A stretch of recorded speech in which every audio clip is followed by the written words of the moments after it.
Hallelujah. අපි හැමෝම පෙරලා ගමු දේව වචනය දානියෙල් පොතේ පළවෙනි පරිච්ඡේදයට.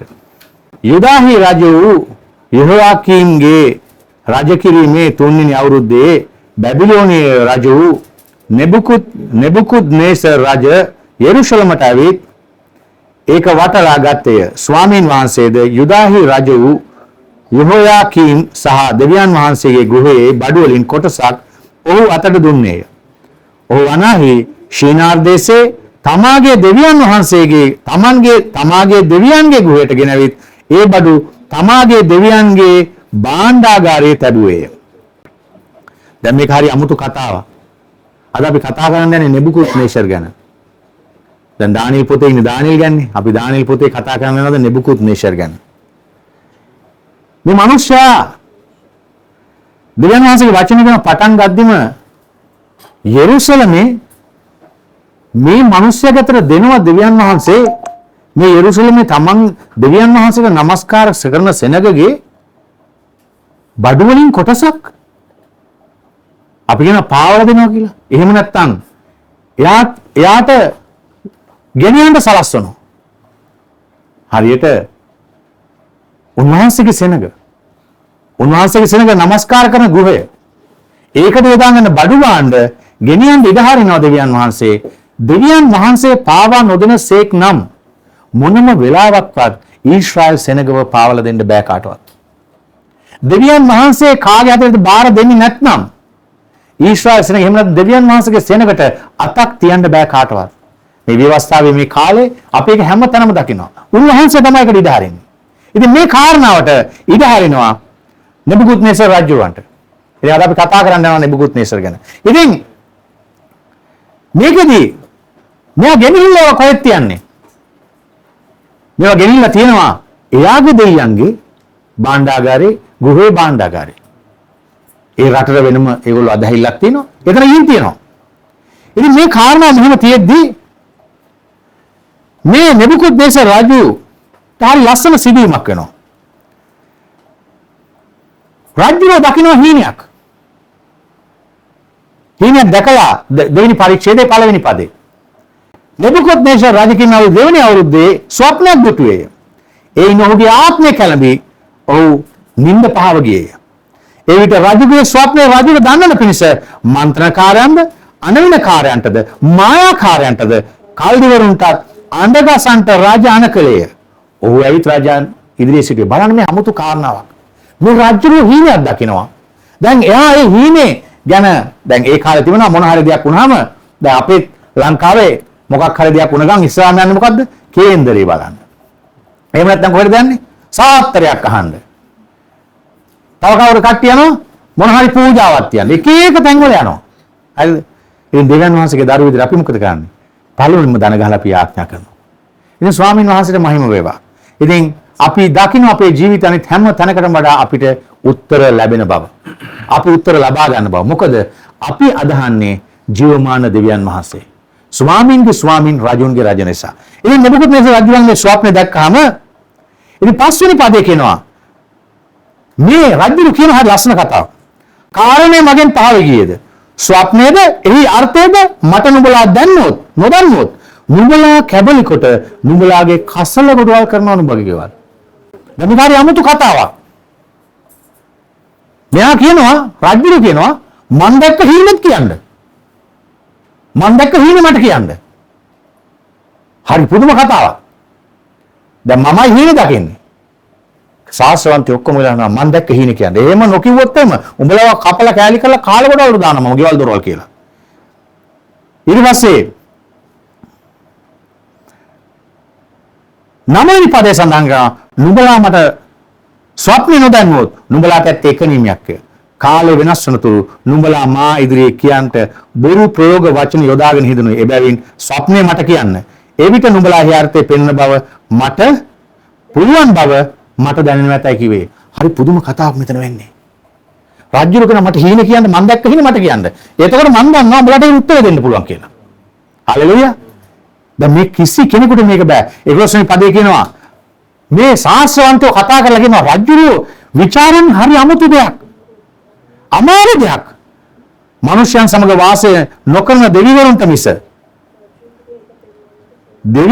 මිස රජු ඉදිරියක පෙන්වන්නට නුපුළුවන් වෙන කිසිවෙක් නැතයි කිව්වේ. දැන් මේගොල්ලෝම කියනවා මේක අපිට කියන්න බෑ. මොකද එයාලා ශාස්ත්‍රවන්තයෝ වුණත් දේවල් වුණත් නමුත් එයාලගේ ජීවිතේට එළිදරව්වක් නෑ මේ වගේ දෙයක් ගැන. එයාලා කවදාත් අහලා නෑ මේ වගේ දෙයක්. හැබැයි මේ කතාව ඉස්සරහට කියවුනේ යද්දි 18 වෙනි පදේ මම ඔක්කොම පද ටික අරගෙන යන්නේ කතාවම කියන්න යන්නේ. ඉතින් මේක නියමයක් රජුර කරනවා මේකෙදි ශාස්ත්‍රවන්තයෝ ඔක්කොම නැති කළා දාන්න. එතකොට මේ කොටසට අයිති වෙනවා අනාගත වාක්‍යයෙන් මේ දක්ෂ හිතපු දානියලුත් අයිති වෙනවා මේ කැලලට. ඉතින් දානියල් කියනවා දෙවියන් වහන්සේ ඉස්සරහා ගිහිල්ලා කියනවා එයාලව මරන්න නිවේදනය අරන් එන කෙනාට කියනවා රජුරන්ට කියන්න මම කාලය දෙන්න මම ඇවිල්ලා කියන්න යනවා කියලා. හලෙලූයා. ඉතින් 18 වෙනි පදේ තමා සහ තමාගේ සමාගම්කාරයන් බැබිලෝන අනික් ශාස්ත්‍රවන්තයන් සමග විනාශ නොවන පිණිස ඒ රහස ගැන ශුවල්ගේ දෙවියන් වහන්සේගෙන් අනුකම්පාව ඉල්ලන්ට කීවේය. ඒ විට රාත්‍රියේ දර්ශනයකින් ඒ රහස දානියෙල්ට එළිදරව් වුණා. දානියෙල් ශුවල්ගේ දෙවියන් වහන්සේට ප්‍රශංසා කරේ. බලන්න දානියෙල්ට මේක එළිදරව් වුණාම දානියෙල් දෙවියන් වහන්සේට දෙන ස්ටේට්මන්ට් එක 21 වෙනි පදේ කාලවලද ප්‍රස්තාවලද වෙනස් කරන්නේත් රජුන් පහ කරන්නේත් රජවරුන් පත් කරන්නේත් ප්‍රඥාවන්තන්ට ප්‍රඥාවද නුවණැත්තන්ට දැනුමද දෙන්නේත් උන්වහන්සේය. ගැඹුරු රහස් කාරණා එළිදරව් කරන්නේත් අන්ධකාරයේ තිබෙන දේවල් දන්නේත් උන්වහන්සේය. ආලෝකයේද උන්වහන්සේ සමග වාසය කරනසේක. මාගේ පියවරුන්ගේ දෙවියන් වහන්සේ ඔබ මට ප්‍රඥාවත් බලයක් දී අප ඔබගෙන් විචාල කාරණය දැන් මට දැන්වා දුන් බැවින් ඔබට ස්තුති කරමි ප්‍රශංසා කරමි මක්නිසාද ඔබ වහන්සේ රජුගේ කාරණා අපට දැන්වූසේකයි කිව්වේය. හලෙලූයා. දානියට එළිදරව් වෙනවා. දැන් දානියෙල් මේක ගිහිල්ලා 27 වෙනි පදේ රජු ඉස්සරහා කියනවා රජු විචාරාස රජුට පෙන්වන්නට ශාස්ත්‍රවන්තයන්ට අනවිනකාරයන්ට මන්ත්‍රකාරයන්ට පේනකයන්ටත් නොපුළුවන් විය. නමුත් රහස් එළිදරව් කරන කෙනෙක් දෙවි කෙනෙක් ස්වර්ගයේ සිටිනසේක. උන්වහන්සේ මතු දවස්වල සිද්ධ තිබෙන කාරණා නෙබුකුද්නේසර් රජුට දන්වා තිබෙගේ. ඔබගේ ස්වප්නයේද ඔබගේ යහනේදී පැමිණ ඔබගේ හිසේ දර්ශනයේද මෙසේය. අන්න දැන් දර්ශනේ මං කියන්න දෙන්නේ නැහැ. ඒ ගිහලා ගෙදර ගිහලා බලන්න. හිසේ දර්ශනේ කියපුවාම දන්නා රජුන්ට එළිදරව් රයිට්. හිසේ දර්ශනේ කියනකොට මෙයා දන්නවා මෙයා මේක දන්නවා කතාව කියලා. එතකොට කාටවත් බැරි වුණු දේ එළිදරව් කරන දෙවියන් වහන්සේ කාගේ දෙවියන් වහන්සේ? දානියෙල්ගේ දෙවියන් වහන්සේ කියලා මේ මිනිස්සයා දැනගන්න යනවා. හලෙලූයා. රජු දානියෙල්ට මේ කතාව කිව්වහම රජු හරියට පිනා යනවා. මේ කාරණාවේ ඒකේ ස්වප්නෙත් කියනවා මේකට උත්තරෙත් කියනවා. හැබැයි නෙබුකුද්නේසර් රජු මේ සියල්ල දැනගත්තත් දානියෙල්ට මොනවද කරන්නේ? දානියෙල්ට එයා කියනවා ඔයාව මං උත්තමයෙක් කියලා සලකන්න යනවා. එහෙම නැත්නම් ඔයාව මේ පළාතට මං ඔයාට බාර දෙනවා. මේ වගේ හැම දෙයක්ම තාග බොග දෙනවා. නමුත් නෙබුකුද්නේසර් රජුන්ට මිස් වුණා කියලා ඔයාලට හිතෙන්නේ නැද්ද දෙයක්? නෙබුකුද්නේසර් රජුන්ට මිස් වුණා දෙයක්. මෙයාට මිස් වුණා. දැන් අපේ ජීවිත අපිට හම්බෙනවා මේ වගේ මිනිස්සු. මෙතෙන්ට එනවා. හාස්කම දකින්න. දෙවියන් වහන්සේ පුදුම දේවල් එළිදරව් කරනවා. නමුත් මේ මිනිස්සුන්ට මිස් වෙනවා දෙවියන් වහන්සේව පිළිගන්න එක. නෙබුකුද්නේසර් රජුන්ට මෙච්චර දේවල් වෙද්දි එයාට ඔක්කොම දෙනවා. මේ දැවිල්ලා දැන් මේ මෙතනට අපේ සභාවට එනවා කියමුකෝ. මිනිස්සු වෙනවා දසෙන් කොටස ගෙනත් දෙනවා, තෑගි භෝග දෙනවා, පාසල සලකනවා, ඔක්කොම කරනවා. හැබැයි වැදගත්ම කාරණාව එයාගේ ජීවිතය මිස් කරගන්නවා. හුඟක් මිනිස්සු අද සභාවල ඉන්න හැම මිනිහෙක්ම මිස් කරගන්න කාරණා තමයි. ඇත්තටම එයා දෙවියන් වහන්සේව පිළිගන්න ලෑස්ති වෙන්නේ නැහැ. එයා දෙවියන් වහන්සේ වලින් හැරිලා යනවා. එහෙම නැත්නම් මේ කියන 47 පරේ රජ දානියෙල්ට කතා කරලා සැබවින්ම නුඹලාගේ දෙවියන් වහන්සේ දෙවිවරුන්ගේ දෙවියන් වහන්සේ රජුන්ගේ ස්වාමීන් වහන්සේ රහස එළිදරව් කරන තනන් වහන්සේ මක්නිසාද මේ රහස එළිදරව් කරන්නට නුඹට පුළුවන් වුණා. වව් දෙයක් වුණාම අපි බලගෙන නියමයි හරි ෂෝක් නියම වැඩි හාස්කම දේවල් ජීවිත චේන්ජ් වෙනවා දැක්කම අපේ ජීවිත චේන්ජ් වෙනවා දැක්කම මිනිස්සු ඇවිල්ලා කියනවා ෂා නියමයි අපිට හිතා ගන්න බෑ වගේ දෙවියන් වහන්සේ ගැන. හැබැයි ඒත් මේ මිනිස්යන්ගේ හිත මෘදු නෑ. මේ මිනිස්යන්ගේ හිත හරි උඩඟුයි. දෙවියන් වහන්සේව පිළිගන්න සූදානමක් නෑ. නෙබුකුද්නේසර් රජු මෙතෙන්ට එද්දි දෙවියන් වහන්සේ ගොමනාව අපි හිමින් බලාගෙන යනවා. ඊළඟට එයා සූදානම් නැහැ. හැබැයි මේ ඔක්කොම කළා ඊළඟ පරීක්ෂෙදට එනවා. මේ දානියෙල්ට වර්ණනා කරන දානියෙල්ගේ දෙවියන් වහන්සේ තමයි හරි ලස්සනයි කියන මේ නෙබුකද්නේසර් තුන්වෙනි පරීක්ෂෙදේ පළවෙනි පදේ. නෙබුකද්නේසර් රජා රියන් 60ක් උසද රියන් 6ක් පළව ඇති රන් රූපයක් සාදා බැබිලෝනිය පළාතේ දුරා සම්භූමියේ පිහිටුවේ. තවද නෙබුකද්නේසර් රජු තමා විසින් පිහිටු රූපය කැපකිරීමට එන හැටියට කිය අර දිසාපතින්ද අධිපතින්ද ආණ්ඩුකාරන්ද විනිශ්චයකාරන්ද භාණ්ඩාගාරන්ද මන්ත්‍රීවරු මේ හැමෝටම එන්න කියලා ඇව්වා. එන්න කියලා ඇවලා මෙයා කියනවා 14 වෙනි පදයට එනකොට නුඹලාගේ දෙවිවරුන්ට සේවය නොකොට මා විසින් පිහිටුවා තිබුණ රන් රූපයට নমස්කාර නොකර සිටින්නේ අදහසක් පිටද. ඉතින් නුඹලා සෝදානම සිට හොරණෑව නලාව පිමුණ වේලාවේදී මගේ මේ පිහිටුවපු රූපයට নমස්කාර කරන්න. දානියල් සමග තව 3 දෙනෙක් හිටියා. ඒ 3 දෙනාවත් පළාතේ മന്ത്രിවරු කරලා තිබුණේ. රටේ മന്ത്രിවරු කරලා තිබුණේ. මේ වෙලාවේ මෙයා කියනවා. දැන් අතන දානියල්ගේ දෙවියන් වහන්සේගේ හාස්කම දැක්කා. කවුද දැක්කේ? නෙබුකද්නේසර්. මොකද එයාටම දෙවියන් වහන්සේ ලියදව කරා. නමුත් මේ කාරණාවේදී ආපහු මොකද මෙයා කරන්නේ? එයාගේ රූපයක් පිහිටවලා හැමදාම අපි කතා කරන සමහර වෙලාවට මිනිස්සයා දේවල් ලබනවා. මිනිස්සයා ඒ අවස්ථාව ගන්නවා. නමුත් ඔහුගේ ජීවිතයට අවශ්‍යම කාරණාව ගන්නෙ නැහැ. අද එනවා පල්ලියට හාස්කම ලගෙනවා ස්වාමීන් වහන්සේට මහිම් වේවා. ආය පලාතකින් හම්බෙන්නේ නැහැ. ආය ප්‍රශ්නයක් වුණාලාට ආය පල්ලියට දුවගෙන එනවා. මේ තමයි නෙබුකද්නේසර් වගේ මිනිස්සු. ඇවිල්ලා දැන් අරක ඔක්කොම මතකයි. දෙවියන් වහන්සේ ලියදව කරුවෝ දෙවියන් වහන්සේම සත්‍ය වූ දෙවියන් වහන්සේ එකව ජීවාන් දෙවියන් වහන්සේ කියලා කියපු මිනිස්සයා ඒ මිනිස්සයාගේ රූපය හදලා කියනවා. මෙයා නොදැනගෙන මේ චාරිත්‍ර වාරිත්‍ර මොනවද මේ යුදා ජාතිකයෝ කියන්නේ කියලා නොදැනගෙන නෑ කියනවා. මේ රූපේ নমස්කාර කරු නැත්තම් නුඹලා ඔක්කොම ගිනි උදුනට දාන්න යනවා. හැබැයි අදට වඩා ඒ දවස්වල මිනිසුන්ට ඇදහිල්ල තිබුණා. අපිට මේක කිව්වනම් අනේ වඳින්න. අනේ වඳින්න. එකපාර නෙමෙයි 10 පාරක් වඳින්න. නලාව ගහන්න කල්ලුත් වඳින්න. ගැව්වට පස්සෙත් වඳින්න. අපි එහෙමයි. නමුත් මේ මිනිස්සු තුන්දෙනා සද්රක් මේෂද් අබේද්නාගෝ කියන මේ මනුෂ්‍ය තුන්දෙනා දෙවියන් වහන්සේගේ මනුෂ්‍ය තුන්දෙනා ඒකට එකඟුන්නේ නැහැ. එයාලා කියනවා අපි নমස්කාර කරන්නේ නැහැ. ඒ කතාව ඔයගොල්ලෝ දන්නවා. ඒ දෙන්නා ගැන මේ අර කතා කරන්නේ නෙබුකද්නේසර් ගැන. මේ ගින්නට දාපුවම නෙබුකද්නේසර් ආපහු දකින්නවා. ගිනි උඳුනට දාපුවම ගිනි උඳුනට දානකොට ඒ පල්ලා ගිනි උඳුන දාපු මිනිස්සු පිස්සුණා. හැබැයි මේ තුන් දෙනා ගිනි උඳුනට ඇවිදිනවා. අත්පා බැඳලා දාපු මිනිස්සු ටික 4 දෙනෙක් ඇවිදිනවා දැක්කා. ඒ දැකලා මෙයා කියනවා නුඹලාගේ දෙවියන් වහන්සේ නුඹලාව ගැලෙව්වා. ඊට පස්සේ අන්තිම කියනවා 28 වෙනි පදයට එනකොට සද්දක් මේෂද් අබේද්නාගෝ දෙවියන් වහන්සේට ප්‍රශංසා වේවා. ආයි කියනවා අර කතාවම. මක්නිසාද උන්වහන්සේ සූකිය දේතුවා තමන් කෙරේ විශ්වාස කළා වූ තමන්ගේම දෙවියන් වහන්සේට මිස වෙන කිසි දෙවියෙකුට සේවය කරන්න নমස්කාර කරන්න නොයදින පිණිස රජුගේ වචනේ කඩ කර තමන්ගේ ශරීරය බාර දුන්නා වූ මෙහි කරුවන් ගැලූසේක. ආයෙත් කතාව කියනවා. මොකද්ද මෙයා කියන්නේ?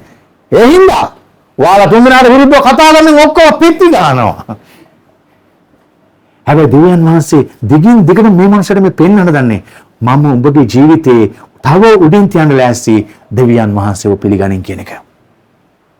නමුත් නෙබුකද්නේසර් මෙතනදී සිත් කළ ගන්නේ මොකද්ද? යටත් වෙන්නේ නැහැ. ජීවිතේ නෙබුකද්නේසර් වගේ මිනිස්සු අද චර්ච් එක ඇතුළේ අපේ සමාජය ඇතුළේ අපිට ගොඩක් හම්බ වෙනවා. හම්බ වෙන වෙලාවේදී එයාලා මෙන්න මේ රිසල්ට් එක කපන එක තමයි මම පෙන්වන්න යන්නේ. මේ වෙන අධිකටම. ඇයි දෙවියන් වහන්සේ පළවෙනි අවස්ථාවේ කතා කරලා කියනවා. දෙවෙනි අවස්ථාවේ කතා කරලා කියනවා. තව අවස්ථාවක් එනවා. අපි පෙරලෙන 4 වෙනි පරිච්ඡේදය. ආයි හීනයක් දකින්න නෙබුකද්නේසර්. මේ කතන්දරේ දානියල්ගේ පොතේ තියෙන හීනමයි. නෙබුකද්නේසර් සාහින්ද හීන දකින මිනිස්සෙක්. ජීවිතේ අපිට හීනයක් පේන්නේ නැහනේ. අපි දැක්කොත් මොකක් හරි වෙන දැන් තේරුම නැති එකක් තමයි. හරිද? උදේ බස් එකේ වැඩ යන එකක්. හරිද? හීනේ. තාම ලෑස්තිලා දාත්ම දින එකක්. ඔය වගේ තමයි අපි දකින්නේ. ස්වාමීන් වහන්සේ හරි ලස්සන හීනවල මෙම් කතා කරනවා. පස්වෙනි පදේ කියනවා මට බය පුදු ස්වප්නයක් දුටියෙමි. මාගේ යහනේ පැමිණුණු මාගේ සිතුවිලි මාගේ හිසේ දර්ශනේ මා කැළඹුවේය. 8 වෙනි පදේ කියනවා අන්තිමේදී මාගේ දෙවියන්ගේ නාමයේස බෙල්ෂසර් නම් වූ ශුද්ධ දෙවියන්ගේ ආත්මයත් වූ දානියෙල් මා ඉදිරියට ආය. ඔහු මට ස්වප්නය තේරුම් කර දුන්නේය. මොකද්ද මේ හීනේ? මේ හීනේදී රජුවන්ට පෙන්눔 කරනවා රජුරුවන්ව කැලෑවේ සතෙක් වගේ තනකොළ කවලා මුර්ගෙක් වගේ ජීවත් වෙන්න එන කාලේ එනවා. තවත් දෙවියන් වහන්සේ පෙන්වන්න හදන්නේ ස්වාමීන් වහන්සේව පිළිගන්න කියන එක. නමුත් නෙබුකද්නේසර් තාමත් ලෑස්ති නැහැ. ඒකෙදි 14 වෙනි පදේ කියනවා කැමර ගසින් ගහක් කපා දමන්න, ඒකේ අතුත් කපා දමන්න, ඒකේ කොළ සොලවා දමා, ඒකේ පළ විසුවන්න. මුර්ගියෝ ඒකේ යටින්ද පක්ෂියෝ ඒකේ අතුවලින්ද අහක් හොයත්වා. ඒකේ මුල කඳට යකඩ පිත්තල බැම්මක් දමා, පොළොවේ වනේ තුන අතරේ තිබෙන්ට හරින්ද. ඒක අහසේ පිනිවලින් තෙමේවා. ඔහුගේ කොටස මුර්ගයන් සමග පොළොවේ තනකොළ අතර වේවා. ඔහුගේ සිත මනුෂ්‍ය සිතක් නොවන හැටියට වෙනස් වී මුර්ග සිතක් ඔහුට ලැබී එසේ කාලවල් 7ක් පසු කෙරෙත්වා. මේ නබුකද්නේසර් රජුරු ගැන දෙවියන් වහන්සේ දෙන නියමය. පළවෙනි අවස්ථාව දුන්නා. එයා දැක්ක දෙවියන් වහන්සේගේ කරුණාව. එයා දැක්ක දෙවියන් වහන්සේගේ ලිදරව්ව. නමුත් එයා හැරෙන්න ලෑස්තුන්නේ නැහැ. දෙවෙනි අවස්ථාවක් දෙනවා. දෙවෙනි අවස්ථාවට එයා ලෑස්තුන්නේ නැහැ. ඉතින් ස්වාමීන් වහන්සේ මේ මනුස්සයාට තව ලිදරව්වක් දෙනවා. දැන් ඔබ මුර්ගෙක් වගේ හැරිලා යනවා. අපි අකීකුරු පුත්‍රයාගේ කතාව අහලා තිනවා. අකීකුරු පුත්‍රයාගේ කතාවෙත් මොකද වෙන්නේ? පියාගේ කොටස අරන් ගිහිල්ලා අර නැති හැම තමයි ඔක්කොම අපිට අපේ ඇස් ඇරෙන්නේ. එතකන් අපිට තේරෙන්නේ අපි හැමදාම හරි හොඳයි, අපි හොඳින් ඉන්න, අපි හරි සතුටින් ඉන්න, අපි කියන්නේ මේක. ඊට පස්සේ 28 වෙනි පදේ මෙයා ඇත්තටම ජීවිතේ හිතියේ කොතනද කියන එක අපිට තේරුම් කරනවා. නෙබුකද්නේසර් කියන රජුරු මේ සියල්ල නෙබුකද්නේසර් රජුට සිදුවේ. 12 මාසක් ගත වූ පසු බැබිලෝනියේ රජ මාලිගාව උඩ සක්මන් කරමින් සිටියේ. තවද රජ කතා කොට මේ වනාහි රාජ ගෘහයක්ද කොටද මාගේ මහිෂයෙන් ගෞරවද උදෙසාත් මාගේ බල පරාක්‍රමයෙන් මා විසින් ගොඩ නැබූ මහත් බැබිලෝනිය නොවේදයි කීවේය. දෙවියන් වහන්සේ පළවෙනි පරිච්ඡේදයේ පළවෙනි පදේ කියනවා දෙවියන් වහන්සේ මෙයාගේ අතර මේ ටික දුන්නේ. හැබැයි මෙයා මොකද්ද කියන්නේ? මෙයාගේ හිතේ තිබිලා තියෙන උඩුමුකම කොහොමද? මා විසින් ගොඩ නැගූ, මා විසින් හදාගත්ත මාගේ බැබිලෝනිය. හැබැයි ඒක ඇත්තටම සිද්ධුනේ පළවෙනි පරිච්ඡේදයෙන් දෙවනත් දෙවියන් වහන්සේ ඒක දුන්නේ උට. අපි මතක තියාගමු මේ සියල්ල අපි බුද්ධ විඳින ජීවිතේ අපිට දුන්නේ දෙවියන් වහන්සේ. ඉතින් අපි කතා කරන් යන හැම වෙලාවෙම කවුද? මම. හැබැයි ඇත්තම මේක නෙමේ. උන්වහන්සේ නිසායි මේ කරුණාව අපිට ලැබුණ කියලා නෙබුකද්නේසර්ට අමතක වෙලා එයාට කියද ඒ වචන රාජ්‍යයේ මුකෙන් තිබෙද්දීම ආසෙන් හඩක් පැමිණේ එම්බා නෙබුකද්නේසර් රජ රාජ්‍ය නුඹෙන් පහවිය. මනුෂ්‍යගේ හරි ස්වභාවය එළියට ආපු ගමන් වචනේ ප්‍රකාශනේ ආපු ගමන් දෙවියන් වහන්සේ අනිත් පැත්තෙන් ප්‍රකාශ කරනවා උඹගේ රාජ්‍ය මෙතනින් ඉවරයි. ඉවර කරන්නේ නැහැ. දෙවියන් වහන්සේ කාලයකට එයාව මොකද්ද කරන්නේ? නවත්තලා මුර්ගියෝ අතරේ ජීවත් වෙන්න ඉඩ හරිනවා. සමහර වෙලාවට අපිට මෙන්න මේ අවස්ථාවට එනකනුත් අපිට දෙවියන් වහන්සේව දැනෙන්නේ නැහැ. ඒත්තකනුත් අපේ උඩඟකම හරි ලොකුයි. අපි හිතනවා අපි මම හුඟක් දේවල් කරා කියලා. ඇත්තටම උන්වහන්සේගේ කරුණාව නැත්නම් අපි මේ ජීවිතේ ලබන කිසිම දෙයක් නැහැ. හලෙලූයා. 36 වෙනි පදේ හරි ලස්සනට කියනවා. ඒ කාලේදී මේ ඔක්කොම පස්සේ මාගේ සිහිය නැවත පැමිණියේය. මාගේ රාජ්‍යද ගෞරවය උදෙසා මාගේ මහිමත්වයත් ආශ්චර්යයත් මට නැවත පැමිණියේය. මාගේ මන්ත්‍රීවද මාගේ උත්තමයෝද මා ළඟට ආවෝය. මම වනාහි මාගේ රාජ්‍ය පීඨුන් ලැබුවේ. මාගේ උතුම්කමත් බොහෝ සෙයින්ම මට ලැබුණේය. දැන් නෙබුකද්නේසර් වන මම හරි ලස්සනයි දැන්. ස්වර්ගයේ රජුණන් වහන්සේට වර්ණනාද ප්‍රශංසාද ගෞරවද කරමි. හලෙලූයා. මක්නිසාද උන්වහන්සේගේ සීල ක්‍රියාවල් සැබෑය. උන්වහන්සේ මාර්ග ධර්මිෂ්ඨය. උදමු කමින් හැසිරෙන්නන් පහත් කරන්නට උන්වහන්සේට පුළුවන්. හලෙලූයා. නෙබුකද්නේසර් රජුවන්ට පළවෙනි අවස්ථාවේ දැනුන්නේ නැහැ තමන් ඉන්නේ වැරදි තැනක කියලා. දෙවෙනි අවස්ථාවේ දැනුනේත් නැහැ. නමුත් ඔහු ජීවිතේ හමාරුම තැනකින් යනකොට තමයි දෙවියන් වහන්සේව දැනෙන්න ගත්තේ. එතනදී ඔහුගේ 100% හැරීම සිද්ධ වුණා. මේ නෙබුකද්නේසර් රජු වගේ තමයි මගේ ජීවිතේ සිද්ධ වුණේ. මම හිතනවා ඔයාලා බොහෝ දෙනෙකුගේ සිද්ධ වෙන්නත් ඇත්තේම. මොකද අපිට හොඳට දෙවියන් වහන්සේ දේවල් తీරනකොට දීලා තියෙනකොට සැප පහසු ඇතුව දෙවියන් වහන්සේ හැම දෙම බාර දීලා තියෙනකොට අපිට දැනුන්නේ නැහැ ඒක. අයියෝ ඒක කමක් නැහැ. ඒක සුළු දෙයක් නේ. අපිට එහෙමයි දැනුනේ. නමුත් දෙවියන් වහන්සේ දිගින් දිගටම අපිට කතා කරුවා උඹේ උඩඟුකම පල්ලෙහෙන් තියපන්. උඹේ උඩඟුකම පල්ලෙහෙන් තියපන්. අපි කවුරුත් ඒකට හුඟක් වෙලාවට ලෑස්ති වුණේ නැහැ. මොකක් වෙනකන්ද? අපි බින්නටම වැටෙනකම් ආපු තැන ගිහිල්ලා මුර්ගිය වගේ ජීවිතේ පල්ලෙහාටම වැටෙනකම් මේ නෙබුකද්නේසර් වුණා වගේම අපේ ජීවිතෙත් වෙනකම්ම අපිට ඒක දැනුන්නේ නැහැ. ඉතින් අද මේක මම ඔයාලට කතා කරන්නේ. හැබැයි ඒ වෙලාව ඉවරනකොට නැවත අපිට සිහිය ලැබුණා. ඒ අමාරු කමයක්ද අපිට සිහිය ලැබිලා අපි කියන්න ගත්තා ස්වාමිනේ ඔබ වහන්සේ කවුද මේක හරි ලස්සන කියනවා. දැන් නෙබුකද්නේසර් වන මම දැන් ඉස්සර කිව්ව කවුද? මම සැදුවා වූ මම ගොඩ නැගුවා වූ මගේ බැබිලෝනිය. මොකද්ද ඒකේ කතාව කිව්වේ? නමුත් දැන් මොකද්ද කියන්නේ? දැන් නෙබුකද්නේසර් වන මම ස්වර්ගයේ රජුන් වහන්සේට වර්ණනාද ප්‍රශංසාද ගෞරවද කරමි. මක්නිසාද උන්වහන්සේගේ සියලුම ක්‍රියාවල් සැබෑය. උන්වහන්සේ මාර්ග ධර්මිෂ්ඨය. උඩඟුකමින් හැසිරෙන්නන් පහත් කරන්න උන්වහන්සේට පුළුවන්. ඉතින් මම ඔයාලට කියනවා ජීවිතේ මේ අපිට අවිල්ලා තින්නේ හරි වාග්ය සම්පන්න අවස්ථාවක්. හරි වාග්ය එහෙම නැත්නම් අපි කියනවා නම් වාසනාවන්ත ජීවිතයක් ඔබ මම ගත කරන්නේ. වෙන මොකුත් හින්දා නෙවෙයි. අහසත් පොළොවත් මොහොතත් ඇහිති සියල්ලත් මැව්වා වූ ජීවමාන දෙවියන් වහන්සේ ඔබ මා තුළම ජීවත් වෙනවා. ඉතින් උන්වහන්සේගේ මේ ජීවිතය අපිට දීලා තිනකොට උඩඟු වෙන්න එපා. මොනම වෙලාවකවත් ස්වාමීන් වහන්සේ ඔබට මට නොකියපු දෙයක් එහෙම නැත්නම් අපි අතුලාන්තෙන් අපි දකින්නකොට පේනවා. උදාහරණයකට අපි කියමුකෝ. රංග තමන්නේ රංග උදාහරණයක් ගන්නවා. මේ එනකොට රංග මොකද ගන්න? කෑම හදනවා. දැන් කිසිකුරාට කෑම හදලා කෑම දීලා ඔක්කොම කරා. හැබැයි ඒක හරි හොඳ දෙයක්. නරක දෙයක්ද? නෑ. ඒ වගේ තමයි නෙබුකද්නේසර් මොකද කරුවේ? නෙබුකද්නේසර් එයාට මේ කෙලිව ස්වප්නේ ලියලා කර මනුස්සයට තෑගි භෝග දීලා උතුම්කම දීලා ඔක්කොම දුන්නා. හැබැයි වඩා උතුම් මේක නෙමෙයි. දෙවියන් වහන්සේ ਉਹ බලා ගන්නවා. ඒ කියන්නේ කන්දරන්න නොදින්න එපා. අදින් පස්සේ ඒක නෙමෙයි අදහස් කරුවේ. ඒ වගේම රංග පිළිගෙන හිටියේ නැත්තම් ක්‍රිස්තුස් වහන්සේව. මේ මොන දේ කෙරුවත් ඒකේ තේරුමක් වෙන්න යන්නේ නැහැ. මේ වචනේ සමහරනවා මාර්තා නුඹ බොහෝ දේවල් ගැන නලංගු වෙනවා.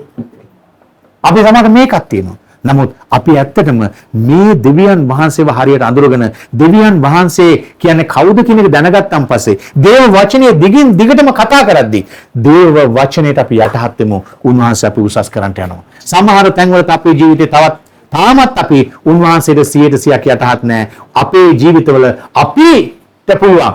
අපි දන්නවා. අපි කරනවා. එහෙම නැත්නම් මට පුළුවන්. මන් දන්නවා. මම තමයි කියලා අපි ඉන්න වෙලාවේ අපි පල්ලෙහාට දාමු. මොකද දෙවියන් වහන්සේම ඇවිල්ලා ඒක ක්‍රියා කරන්න ගත්තොත් අපි ඒකට පරක්කු වැඩි. මොකද ඇයි අපි මෙච්චර දීලා තියෙන ලස්සන ජීවිතේ ලස්සනට ගමන් කරන්නේ නැතුව උන්වහන්සේ ඒක කරනකම් ඉන්නේ. උන්වහන්සේගේ හස්තයට අහු වෙන්න එපා කියලා තියෙනවා. ඒක අහු වෙන වෙලේ ඉඳන් උන්වහන්සේ වැඩ කරන්න යන්නේ උන්වහන්සේ ක්‍රමයට. ඒකට අහු වෙච්ච තැන ඉඳන් අපි මොකද වෙන්නේ යන්නේ? අපි ඒ ටික අමාරුවෙන් පහු කරන්න යනවා. මොකද උන්වහන්සේ අපිට තේරුම් කරන විදිය අපි හිතන වගේ හරි ජොලි විදිහක් නෙවෙයි. මොකද මගේ ජීවිතේ මම ඕක කරගෙන ඉන්නකොට මම දුක් කිව්වා මම බිස්නස් කරන්න ඕනේ කියලා ඉඳලා මම හිතන් හිටියා මම මොන කවුද මම දන්නවනේ. මම එන පොරක් කියලා හිතන් හිටියේ මම. හැබැයි බින්දුවට වැඩිච්ච තැනදී කණ්ඩ බොණ්ඩ හිඟ වෙද්දී, ගෙදර අඩුපාඩු ඉන්න ගද්දී, වාහනේට තෙල් ගහන්න සල්ලි නැති වෙද්දී මට දැනෙන්න ගත්තා මම ඉන්නේ කොහේ හරි වැරදි තැනක ජීවිතේ. මාත් නෙබුකද්නේසර් වගේ නේද කියලා ඒ දවස්වල මටම දැනුණා. මම දන ගහලා කිව්වා ස්වාමිනේ ඔබ වහන්සේගේ කරුණාව මට දෙන්න. මට සමා වෙන්න.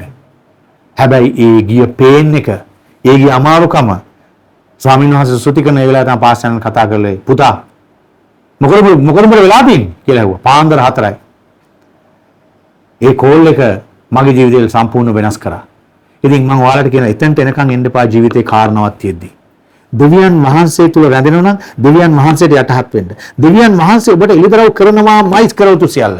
ඒකට යටහත් වෙන්න. එකෙන් දෙවියන් වහන්සේ කියන දෙවෙනි අවස්ථාවක් කියන තුන්වෙනි අවස්ථාවක් කියනවා. දිගින් දිගටම ඔබට එකම විදිහේ දේවල් දෙවියන් වහන්සේ කියනවා නම් මොකක් හරි ඔබට කාරණාවක් කියනවා. දෙවියන් වහන්සේට යටහත් වෙන්න ඒ කාරණාවේදී. ඒ දැනගෙනත් අපි අපේ නෑ අපි මේක කරමු. නෑ අපි අරක කරමු. හරියට යෝන වගේ අකීකුරු වෙනවල් තියෙනවා. තව සමහර වගේ අපි හැරිලා දුවන වෙලාවල් තියෙනවා. ඒක කරන්න එපා. නෙබුකද්නේසර් වගේ වෙන්න එපා. ඇස් පන අපිට තමන් ළඟම තමන් එක්කම දෙවියන් වහන්සේගේ මහිමය දැකලා ඉන්න වෙලාවේදී දෙවියන් වහන්සේව පිළිගන්න. මොකද අර අමාරු කමෙන් යන්න සිදු වුණොත් අපරාධය අපේ කාලේ. කාලවල් 7ක් මේ මිනිස්සු පහු කරා. හැබැයි ස්වාමීන් වහන්සේ ජය දෙනවාමයි. අපි මැවුව තනන් වහන්සේ, අපිව තෝරගත්ත තනන් වහන්සේ කැඳවුම් ලැබුවන් ධර්මිෂ්ඨ කරා, ධර්මිෂ්ඨයන් මහිමයට පමුණුණා. ඉතින් ඒ කාරණාවේදී අපි මේ හොඳට ඉන්න වෙලාවේ දැන් එකපාරටම බෝම්බ හැවුවා මෙහෙට. අපිට හිතා ගන්න බැරුණා මොකද වෙන්නේ කියලා. සමහරෙක් ඒ අවස්ථාවල හරි අමාරුකමින් ගියා. නමුත් අපි ඒ තැනට අපේ ජීවිතේ වැටෙන්න එපා. අපි ජීවිතේ ස්වාමීන් වහන්සේ තුල ඉඳ පටන් ගත්තොත් මේ ලෝකයේ මොන කාරණාවක ගියත් උන්වහන්සේ අපි උඩින්ම තියලා තියෙනවා. මොකද ඒවට අපි අහුවෙන්න යන්නේ නැහැ. මොකද අපිව තියලා තින්නේ රාජලියෙක් වගේ. රාජලිය පියාඹන්නේ කොහොමද? වලාකුළුට උඩින්. රාජලියට පුළුවන් වැස්සට උඩින් පියාඹන්න. හැබැයි කාක්කට පියාඹන්න බෑ ඒකට. කාක්කා ඉන්නේ ඒ වලාකුළුට යටින්. ඔබ යටහත් වෙන්න ලෑස්ති නම් ඔබේ උඩමුකම අපේ උඩමුකම පල්ලෙහා තියෙන අපි කියන්න පුළුවන් මං උඩමු නෑනේ. හැබැයි ඔබ අපි රමෝමි අපි හිතන තට්ටු කරලා බලමු. අපි සමහර තැන්වල අපේ ජීවිතේ ඉන්නේ නෑ මට පුළුවන්. බයිබලයේම කියනවා තමයි. ඕකොම කරන්න පුළුවන් අපිට. සියල්ලේදී යටහත් වෙන්න. නෙබුකද්නේසර්ට වෙච්ච දේ අපිට අපේ ජීවිතවල කොයි තැනකවත් අපි සිද්ධ කරගන්න එපා. ඉතින් මම ඔයාලට කියනවා මේ කාරණෙන් පස්සේ නෙබුකද්නේසර් රජුගේ ඇස් දෙක ඇරුණා. අපිත් සමහර තැන්වල අපි හිතනවා අපි ඇස් ඇරිලා ඉන්නේ කියලා. නමුත් අපි සමහර තැන්වල අපේ ජීවිතය අන්ධ වෙලා ඉන්නේ. ඒ නිසා ඔබට ඇස් දෙක අරින්න ඕන නම් ඔබේ ඇස් දෙක වහලා ක්‍රිස්තුස් වහන්සේ තුලින් ලෝකෙ දකින්න පටන් ගන්නට උන්වහන්සේ පුදුම දේවල් ඔබට මට පෙන්වන්න යනවා. හලෙලූයා. ස්වාමීන් වහන්සේට ස්තුතිය අද දවස නිසා.